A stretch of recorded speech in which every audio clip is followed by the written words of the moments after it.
Hey guys, I'm Rachel Castile and welcome to Typology Corner. Today I'm going to continue the OPS Objective Personality System basics and just break down some fundamentals a bit more. So today I'm going to talk about standard types versus jumper types. So objective personality is based on or originated out of the MBTI, which is Myers-Briggs. And most people know that system by the 16 personality types, the ENFP, the INFJ, that whole letter code. And in objective personality, they recognize the standard types as being the 16 types. So just to kind of get into that a little bit, standard implies that the cognitive function stack, when it comes to the saviors and demons, that the first and second function is considered to always be the saviors of any given type.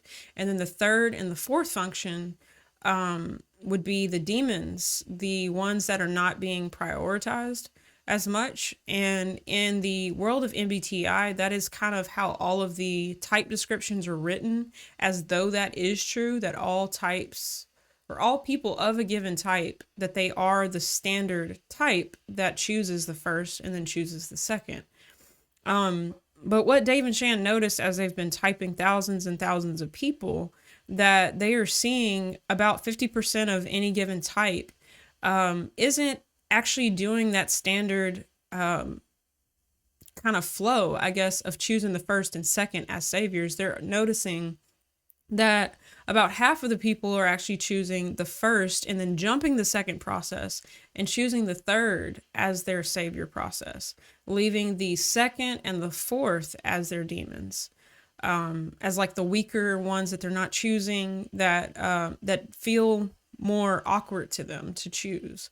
So that became the birth of jumper types, and it's genuinely more accurate this way because 50% of the population isn't identifying with just 16 types. So this becomes 32 types just simply by looking at standard types who are choosing first and second, and then jumpers who are choosing first and third.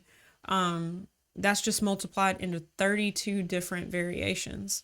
And objective personality system tracks a lot of different things. As I continue to explain these basics, you'll see this expand into even more variations within each root 16 personalities MBTI type. So yeah, that was the birth of jumper types.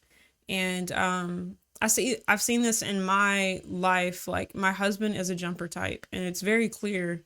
As an introvert, he is jumping his secondary process and using his third as more of a decision maker for him than he is his secondary process.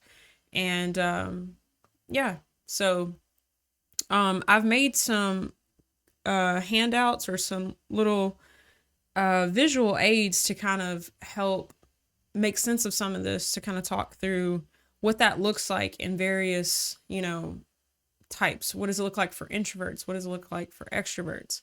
But if you think about it on a spectrum, what it becomes, you have an introvert, and then you have like a super introvert who is relying on their internal functions completely for decision making. And then on the spectrum of extroversion, you have your extrovert who is choosing an extroverted process and an introverted process. And then you have your jumpers who are choosing both of their extroverted processes to like navigate life. They're relying on extroverted observations and extroverted decision making as well. So it's a very practical thing when you think about it. Like, it's what criteria is this person actually choosing to make decisions? What types of information are they actually making relying on, I guess? What kind of information are they most in touch with? Are they living true to, And that's what really reveals the saviors for a person. What is a savior process? What comes natural to them? What do they feel responsible for? So yeah, just building on the saviors and demons, that's where jumpers and standard types really comes in. that it's not that straightforward, that not everybody is fitting pigeonholed in the online descriptions in that way. So first thing I want to demonstrate is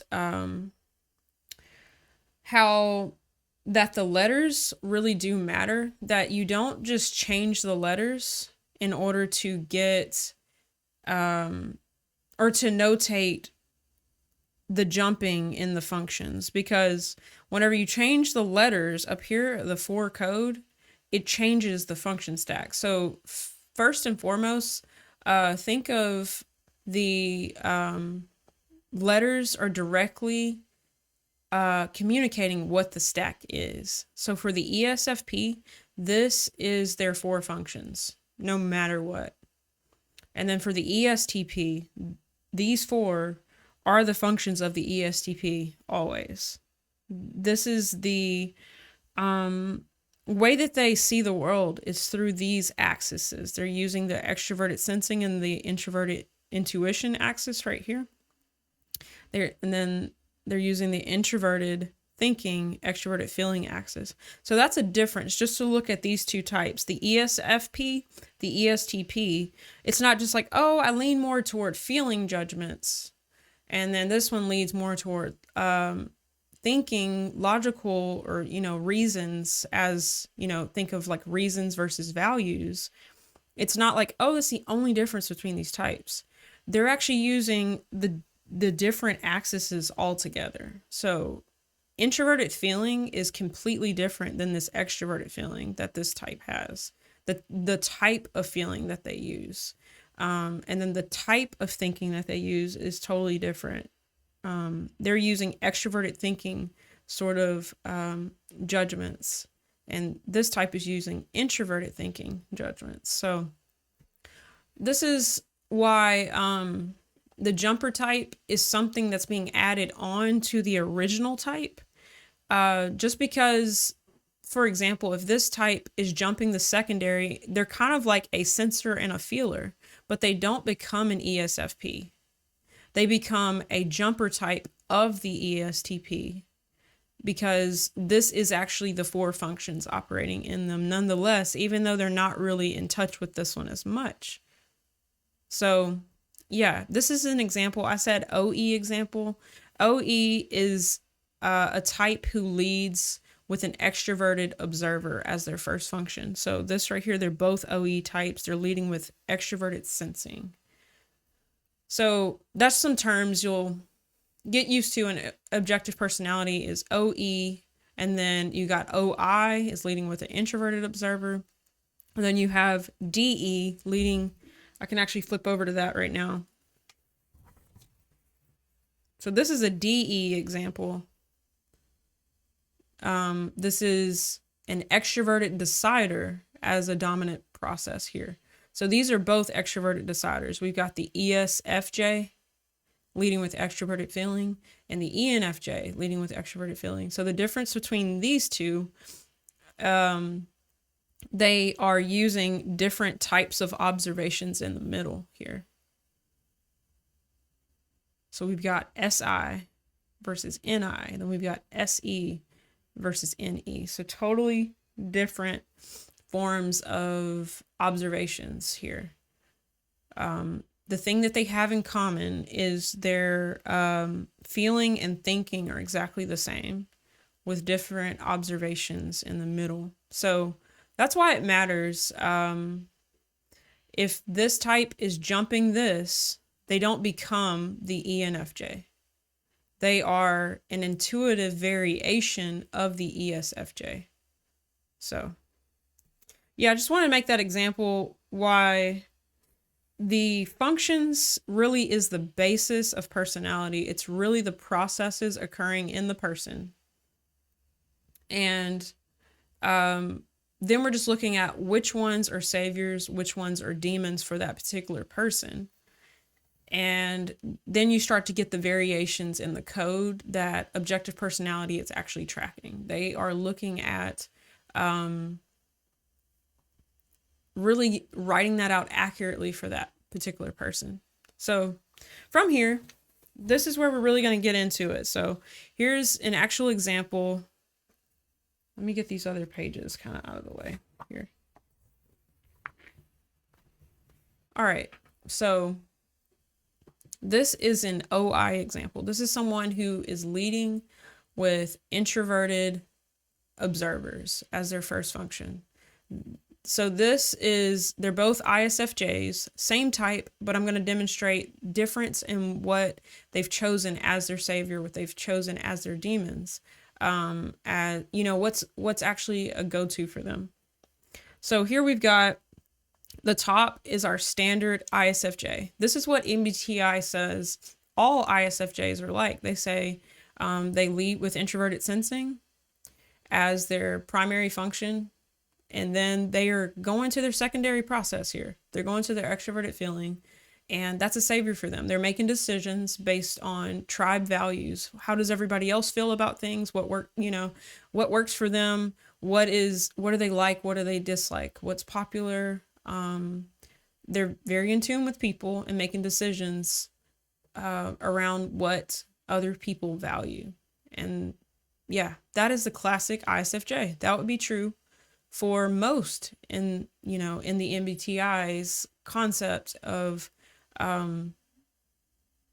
personality descriptions, I guess. The standard type for the types who do actually prioritize extroverted feeling, they're going to read these descriptions and be like, that is so me. That is spot on, But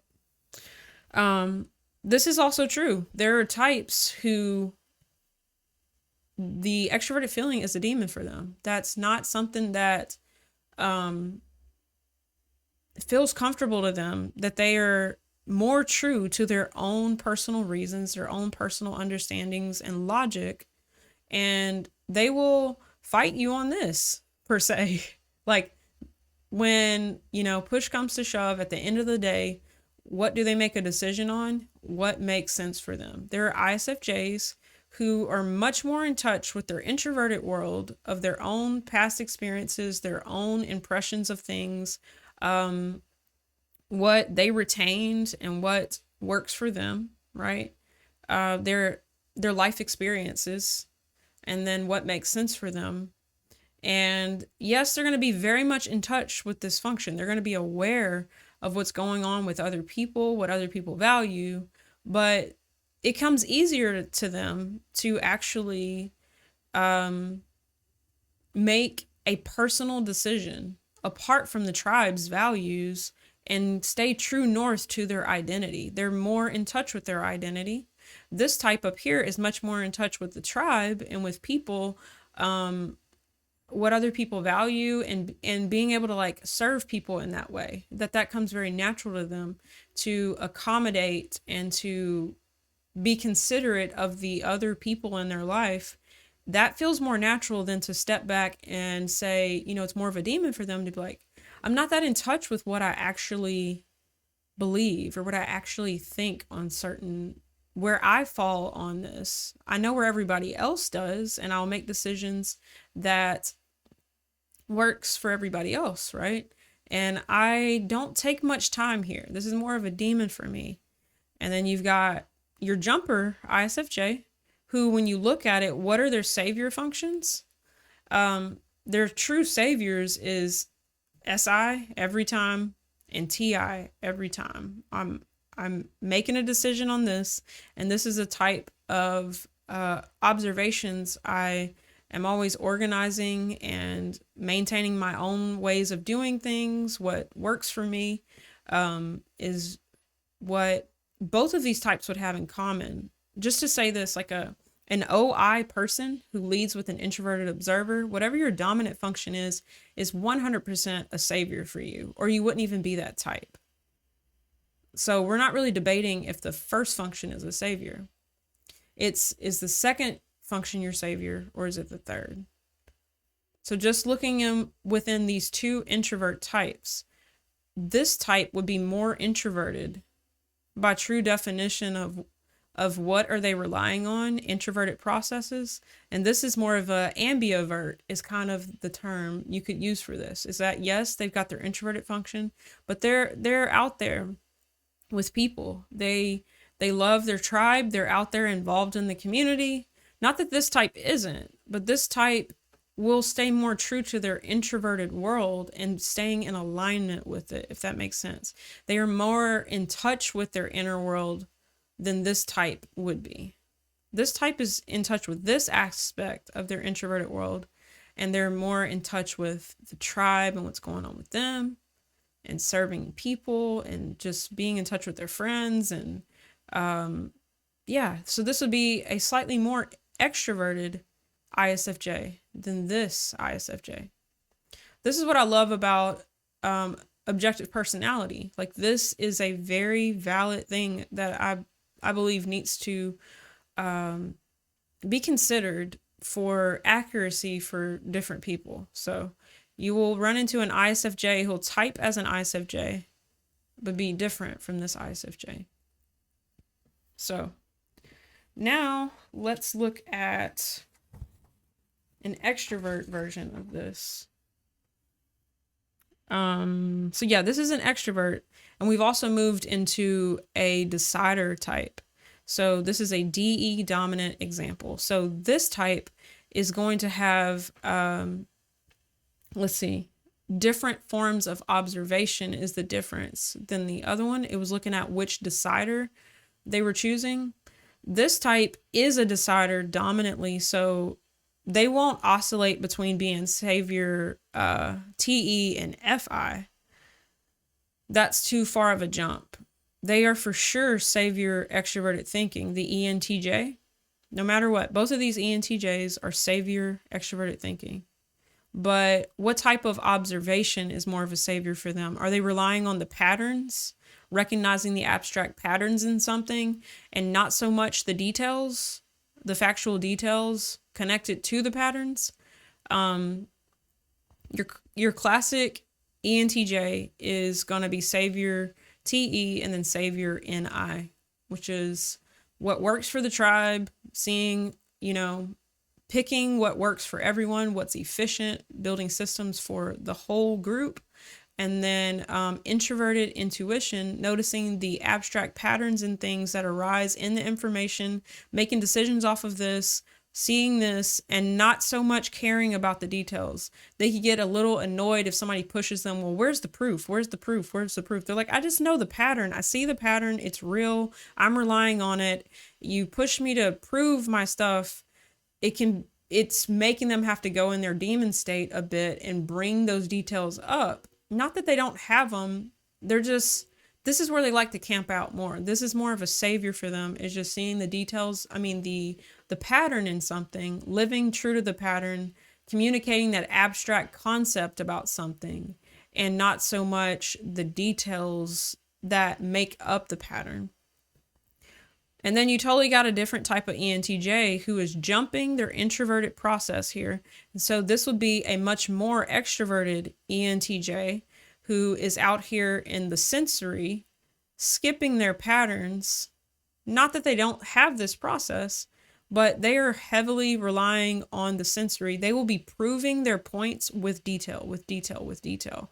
Detail will just flow out of them. They will seek out more details before trusting their patterns. This type up here, savior, saw the pattern, live by the pattern, don't have to explain the pattern. I just know the pattern. I guess I can if you want me to, right? That's your classic ENTJ. And then you've got your more sensory oriented ENTJ. Again, it's still an ENTJ. If I change this to ESTJ, these would be totally different functions altogether. You'd have SI and then NE. So we're looking at two types of ENTJs. Your ENTJ down here, they would just be more out in their extroverted world. They're not as reflective in their NI, just kind of soaking internally on their patterns and being in touch with seeing those concepts, the connections between things, and reflecting on it, as the ENTJ up here, your standard one, does that more often and lives by it. This one is more out here bouncing around, gathering. This is more of a gatherer, gathering in new facts and not organizing it as much. This one's more of an organizer, more of a true J. So this one's kind of more closer to like a P type because they are using the extroverted gathering OE function more than their OI function. Their introverted observer, they're using their extroverted observer. Go and get new stuff. Go and get new stuff. This makes them go back out and consume new stuff from the outside world because they're not trusting their patterns as much. It's more of a demon for them. They're proving their point, needing more evidence, needing more evidence, needing more evidence. And this one's like, saw the pattern. Let's go. Let's go build something based on the pattern. I don't need more details. I already saw the pattern. So yeah, that is an extroverted example. Let's see here. Just to demonstrate what it looks like in a DI. So this is a type who's leading with their identity. They're in touch with their own personal values. You got an INFP here. This is another introverted example. So classic introvert says first function, then second. For them, that's personal values and then abstract patterns around them, recognizing patterns in all of the information that they're taking in. As they're gathering stuff, they are noticing the patterns and not so much the actual facts, details of what they're looking at, but the patterns all within it. It's just they naturally see it. They're in touch with that extroverted intuition. And then the introverted sensing, that impressions that they're getting from things, the memories that they've had, being in touch with their body and stuff like that is more of a demon that they pop back out here more often, which is your classic INFP who wants to go out and gather and kind of wander around and collect new stuff and then bring it in, and it informs their identity more and more. They get in touch with how they feel about everything they've experienced. That's your classic INFP. And then you've got your jumper one down here. We've got they're jumping that extroverted gathering process and are much more in here organizing their experiences, organizing things, their memories, organizing how they feel about things and making sense and organizing everything they've been through. So they're more reflective internally. So this is a more introverted version of your classic introverted INFP type. So yeah. As a final example, I'm going to demonstrate just my type and then my husband's type, because I think it's a good breakdown of that. Jumpers are just part of the population. Standard is very much just as big of a number in the population. That I am a standard ESTP. I'm not jumping. I am actually choosing what MBTI says most people would choose. But my husband, on the other hand, he is an INTJ who is jumping his second process and is more of a more introverted version of the INTJ. So yeah, just looking at that real quick. So just a visual. How it's notated, they notate the functions specifically next to the type to really show what type of ESTP this is, what type of INTJ this is. But yeah, so this is what this looks like. You've got me, kind of an average extrovert who is kind of an ambivert a bit, that I'm out here, but I'm also in here just as much, in a sense. And then extroverted feeling is more of a demon for me. Being in touch with the tribe, I can see this, but it feels more natural to choose my personal reasons over what the tribe values, I guess. And I'm always out here in extroverted sensing, gathering new stuff, new experiences, new facts. Yeah. Proving everything with sensory details. And the pattern is down here. I see the pattern, but then I go back out here to prove the pattern with more details because I'm choosing sensing over intuition here. So these are my saviors. And then for my husband, Nelson, this is what his stack looks like being a jumper type. So you have a pattern recognition function, seeing the patterns in everything, living true to the patterns that arose in the information, that introverted process, organizing the patterns very well, organizing them all into categories, understanding those categories, refining those categories. And then as a primary decision maker, your classic INTJ would normally choose extroverted thinking as their process of seeing what works for everybody else, what's, being very tribe oriented in that sense. And again, I want to just to reiterate, this function is very much strong in the INTJ, even if they are a jumper. It's just at the end of the day, what are they actually choosing to make their decision with? And he very clearly makes decisions with his introverted feeling, how he feels about something, not explaining it, just kind of like, I like it. That's what FI's like. I like it. I dislike it. TE, people who have it as a savior, will use lots and lots and lots of reasons to basically justify or explain what they like. FI people who are strong FI, they just make decisions based on what they like and dislike, and they don't feel that they need to give reasons for it other than it's what I like. It's just what I like, right? Or it's what I want or what I value. My personal values, what I personally, it's more of a just guttural function that's not logical in that sense. It's just being in touch with what makes you you. It's being more identity focused, or having a stronger identity, a stronger personal knowing of where you land on something versus being in touch with everyone else and living guided by making decisions on people alone. And so, yeah, just to kind of break that down, that if you are a jumper type, you're not unaware of the secondary process, but a jumper type will blatantly not be making decisions on it or not be prioritizing the observations. So something to just demonstrate for comparison really quickly. So your IP types and your EJ types, they are deciders. So they're going to be jumping between different types of observation. So that's what I wrote up here. Different observers is what's up for debate here. For your let's see. For your observer types though, like the ISFJ example, it's what type of decider are they choosing? Because they are dominantly an observer. So that's not changing. And for this other type, it's not changing whether they are a decider or not. This one dominantly leads with their identity.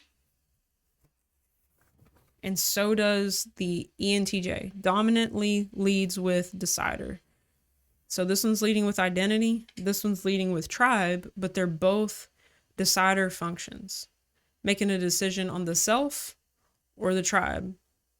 So these types, it's just looking at the middle processes for them is observer differences versus, I know this is a lot of examples, so, but the observer types like this, it's looking at which decider.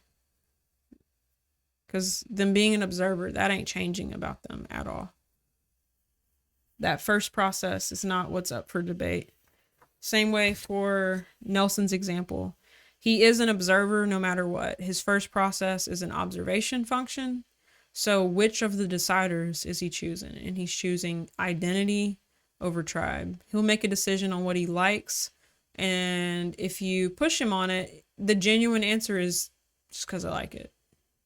He's comfortable with moving at the pace of his likes and dislikes instead of just, what works for other people alone, and being, serving directly in that way. Yeah. A true INTJ is a J type. This kind of INTJ is more like a P type. They're similar to the INFP example I showed earlier, who this INFP is choosing this part. They are choosing identity in that way. And this makes them a P type, having a high identity knowingness about you makes you a P type. So this is kind of a little bit like an INTP-ish, right? Because this is the tribe function, the tribe decider, that would make them J-like, that they are more in touch with this. So it's a lot of terminology, I know, but it's I guess the practical part of all of this information, the thing that I come back to and why I value it so much, is these are real people. And whenever we're studying personality, we're studying how people are wired. These systems need to fit all people. And these variations are needing to be tracked to be accurate for all. That's what I value about it the most. And yeah, so just know at the end of the day, this becomes an expanding personality system. The more in true observation of people, of humanity, of really getting to know people and in coaching and typing people and stuff like this, that these variations, there are different colors of all, what makes us who we are. And also our growth paths are different, because when you've got a type that has different saviors and different demons than another type within that, say like an INTJ, their growth path is going to look different, because an INTJ that is very tribe focused, like the standard one, needs to learn to get more in touch with their identity. But then you've got some that are already in touch with their identity, and they need to learn to move out and accommodate the tribe more and make decisions that work for everybody, and not just, well, I don't like that, or some example of the observers, that it's like, you could have someone who is prioritizing, gathering more, and they need to organize, right? So their growth path is going to look different, because their life addiction is to go and get new, and they need to learn to trust what they already have and make sense of that, organize it, and build something out of what's already been gathered to make sense of the information they already know, right? So the growth path is always in the demons, in a sense. It's getting a balance, because we already do what are saviors to us. Naturally, we choose them. We'll fight the world on them. We'll make decisions on it. We trust that form of information already. So I think the biggest point is, for personal growth, you can't approach types as though there's only 16 when half of them are already strong in a different sort of way. So yeah, where they grow will look different. And next I'm going to get into the 4 human needs, where you really see this even amplified even more, because when you're looking at tribe and you're looking at identity and you're looking at gathering and organizing, growth is going to be based on what people are choosing and needing to develop in the other areas. So all of this runs together. Each one of these are going to build on each other, and lay a good foundation for OPS. So, all right, guys, that is it for this video. If you got value out of it, give me a thumbs up. And for future content, go on ahead and click the subscribe button below. Again, like I said, I'm going to keep rolling out more content, and you don't want to miss it. So, so stay tuned for the next one. See you guys.